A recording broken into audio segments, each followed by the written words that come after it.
na nakikinig online. Live po tayo ngayon sa Misamis Observer, saka makikita to sa Asinso Osamis News Channel, local television po namin dito sa Osamis naman.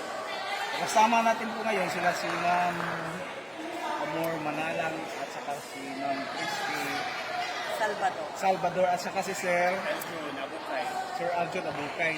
Tungkol po to sa meron pong Tomorrow.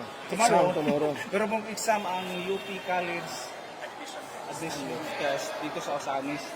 Pero unang-una, greetings muna natin ma'am sa atong manonood ngayon. Introduce mo natin isa-isa. Mayong adlaw sa tanang Osamis noon. Ako ay si Aljun Abukay.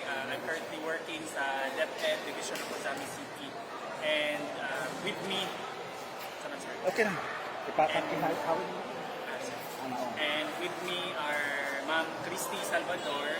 Ma'am Christy Salvador is from UP Diliman. And we also have Ma'am Amor Manalang. So Ma'am Amor Manalang is also from UP Diliman, from the Office of the Chancellor. Sakto ba man? Tama. So we are here actually for the UP College admission test. So it's very historic, Ma'am and Sir, because it's the first time to have UPCAT in Osamis City. So previously, for the previous years, it happened in Oroqueta City. But this year, we are making it happen here in the city of Osamis. Mainly because there are more students here in Osamis who will be taking the UPCAT. But the UPCAT is not exclusive for Osamis City National High School. It is open to all schools, even from the schools of Lanao del Norte, Zamboanga del Sur, Zamboanga del Norte. So they will be coming here in Osamis City to take the UPCAT. So currently we have 249 takers for the UPCAT. So yes. Kailan magsisimula yung test? Yung example, simultaneous po siya nationwide. So magsimula po yung exam bukas, August 10. Magkakaroon po ng 2 sessions dito, one in the morning and one in the afternoon. Para po sa August 11, Sunday, meron po tayo sa session. Training session. So, ano yung pong mga requirements para makapag-avail o something to join sa admission test? Una yung mga requirements po. Ano po yun? Actually, ang nagbigay po ng mga requirements ay ang admission office. Pag nag-submit na po yung mga estudyante natin ng mga requirements by email, meron na po silang mga test permit. Pero sa ngayon, nag-accept po kami ng mga walk-in applicants hanggang yung araw. Yung mga gusto po yung humabot para mag-exam. Sa mga walking applicants, ano yung mga basic na pwede lang dalhin? Meron po kaming form na pinapa-fill outan. Kailangan nila mag-submit ng ID, ng pictures. Yung ibang requirements, pwede naman nilang i-submit to follow na lang. Tapos meron din form na kailangan fill outan ng principal. Kailangan may firma din yun. First, ano po ito? Walking dito? First Sa Osamis sa first. Ano po kayang significance? Whatever it is. Ang significance, for me, taga-Osamis ko, taga-Barangay San Antonio, and I also graduated from UP Diliman School of Statistics. And I think na having UPCAT here in Osamis City would mean we are giving the chance to Osamisnos to study in the #1 university in the Philippines, the leading institution in the country. So, if ever dagang makapasa sa taga-Osamis, meaning dagang mag-produce pag yun ng mga scholar, mga scientist ang Osamis, no? Dagang naging professional ang Osamis.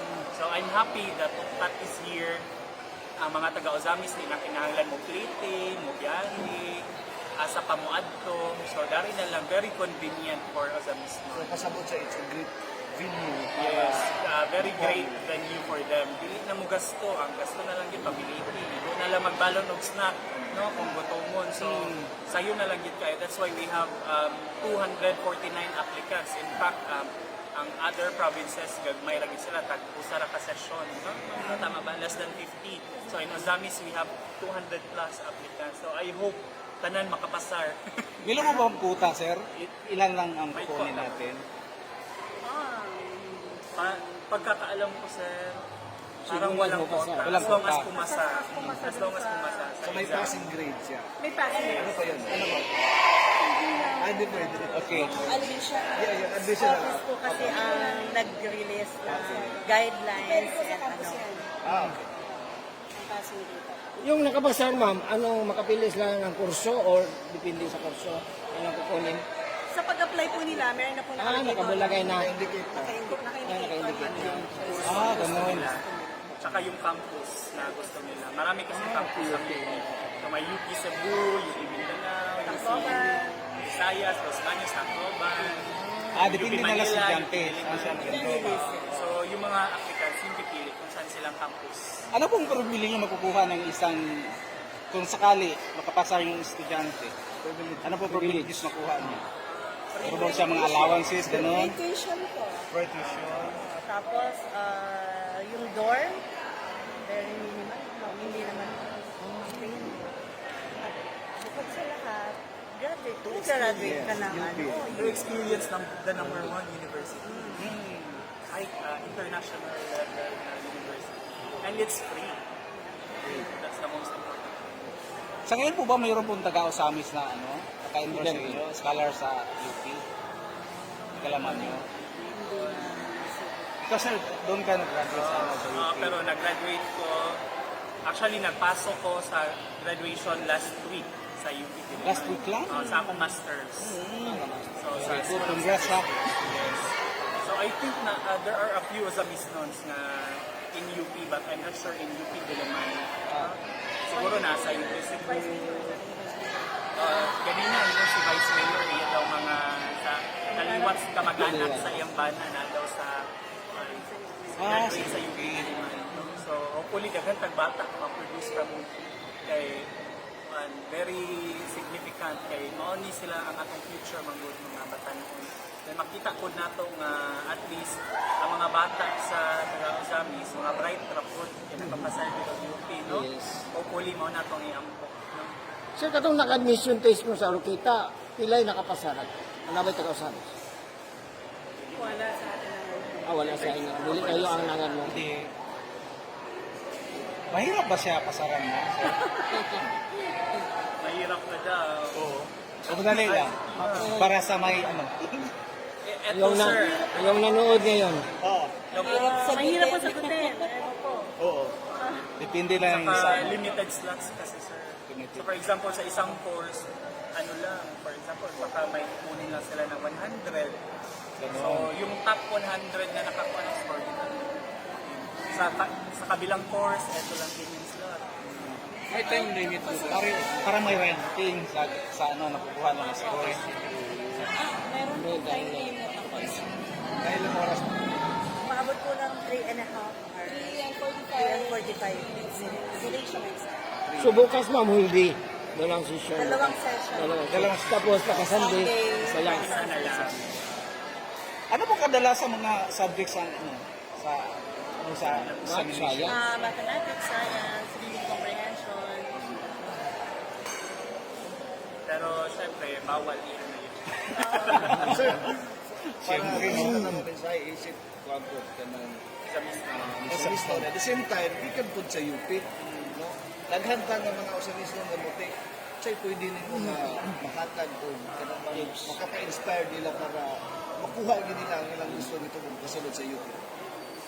Kuan gid, very important ang atong study habit, and study habit must be developed through the years. So siguro for now, ugma naman gid ang exam, you need to have a good rest, no? Sleep for 8 hours, drink lots of water, and then para tomorrow, ini-exam na, condition na inyong nauna. And also, ayaw na mo pagproblema, kakulbaan, just kuan lang, just enjoy the test, the exam. Okay, anyway, in case that you will not be able to succeed in OPCAT, na kamangyapoy lang opportunities for you, no? Because OPCAT is highly competitive. Imagine it's the number one institution in the country, so of course, listed po yun siya pasaron, no? Pero ang importante, nag-try ta, kay kung dili nato sulayan, how will we know, no, na we are qualified for UP? No? So, to our 249 takers, good luck ugma, and I hope na kamo kanan makapasar. Unsa nga grade ni sir nga motik ugma sir? Grade 12. Grade 12 karon. Mao may pagsugod sa school year. So Para karon grade 12 pa college. sila.